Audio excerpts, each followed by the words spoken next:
श्री स्वामी समर्थ. नमस्कार. आज आपण दिवाळीमध्ये असणाऱ्या धनत्रयोदशीस धन्वंतरी पूजा कशी करावी, धन्वंतरी पूजेचे शुभ मुहूर्त आणि मंत्र साधनेसह माहिती पाहणार आहोत. मित्रांनो, समुद्र मंथनातून धन्वंतरी देवता प्रकट झाली. आरोग्याची देवता म्हणजेच भगवान धन्वंतरी. धन्वंतरीची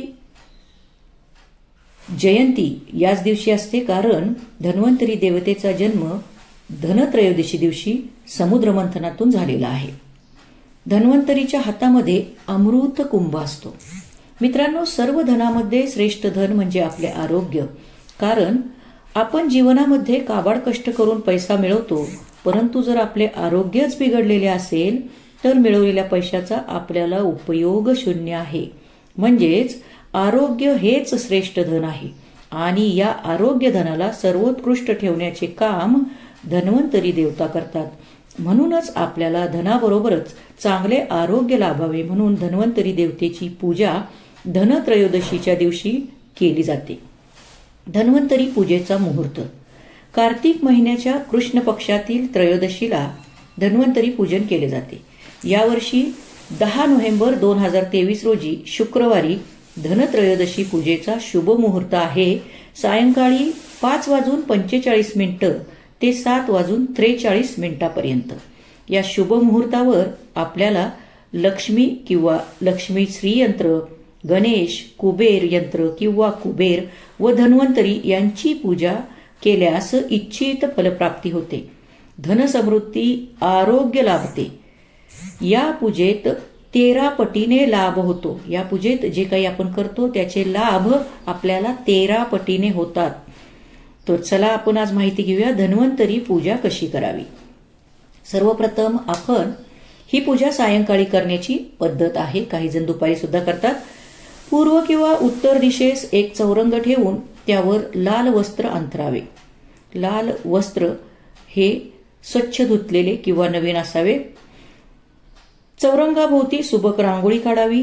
तुपाचा दिवा प्रज्वलित करून चौरंगावर ठेवावा.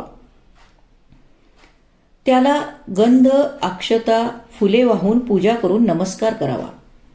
त्यानंतर गणेशाच्या मूर्तीस अभिषेक घालून चौरंगावर तांदूळ ठेवून त्यावर गणेशाची स्थापना करावी. गणेशाची मूर्ती नसेल तर आपण सुपारी सुद्धा ठेवू शकतो. गणपतीला गंध, अक्षता, लाल फुले वाहून, दुर्वा वाहून पूजा करावी. त्याचप्रमाणे शंखपूजन, घंटापूजन सुद्धा करून घ्यावे. धन्वंतरी देवतेची मूर्ती असल्यास चौरंगावर तांदूळ ठेवून त्यावर मूर्ती ठेवून गंध, अक्षता, फुले वाहून पूजा करावी. आणि जर मूर्ती नसेल तर सुपारी ठेवून धन्वंतरी म्हणून त्याची पूजा करावी. त्याचप्रमाणे लक्ष्मीची मूर्ती अभिषेक करून चौरंगावर तांदळावर स्थापन करावी. मूर्ती किंवा श्रीयंत्र यापैकी काहीही ठेवू शकता. देवीला कुंकू, अक्षता, सुवासिक फुले वाहावीत. मूर्ती नसेल तर सुपारी ठेवून पूजा करावी. त्याचप्रमाणे कुबेराची एक सुपारी व सर्व देवांची एक सुपारी अशा 2 सुपाऱ्या सुद्धा चौरंगावर ठेवून त्या तांदळावर ठेवून गंध, अक्षता, फुले वाहून त्यांची पूजा करावी. आपण कोजागिरी पौर्णिमेस पूजा करताना कुबेर व सर्व देवता यांची जी सुपारी वापरली होती तिचे पूजन केले तरी चालेल. ते नसेल तर नव्याने सुपारी ठेवून वरील प्रमाणे पूजन करावे. या देवतेच्या समोर 2 विड्यांची पाने देठ देवाकडे ठेवून पाने ठेवायची आहेत. ह्या विड्यांच्या पानावर सुपारी, हळकुंड, खारीक, खोबरे, 1 रुपयाचे नाणे आणि फळ म्हणजेच केळी ठेवून आपण पूजा करायची आहे. घरातील जे काही धन आहे ते सुद्धा आपण एका प्लेटमध्ये चौरंगावर ठेवायचं आहे. धनाची सुद्धा पूजा करायची आहे. त्याचप्रमाणे चौरंगावर तांदूळ ठेवून त्यावर सप्तधान्यांनी भरलेले लहान मातीची बोळकी, त्याला बुंडुकली सुद्धा म्हणतात काही भागात, तर या बुंडुकल्यात 7 प्रकारची धान्य ठेवायची आहेत आणि ह्या धान्यांची सुद्धा या दिवशी पूजा केली जाते. त्यांना हळदी, कुंकू, अक्षता, फुले वाहून या धान्यांची सुद्धा पूजा करायची आहे. आणि धनाची सुद्धा पूजा केली जाते. हे पण लक्षात ठेवा. हे लक्ष्मी पूजनला पण आपण करत असतो, परंतु या दिवशी सुद्धा विशेषपणे आपल्याला हे करायचं आहे. ही मनोभावे पूजा करून धन्वंतरी देवास अखंड आरोग्य लाभावे यासाठी प्रार्थना करावी.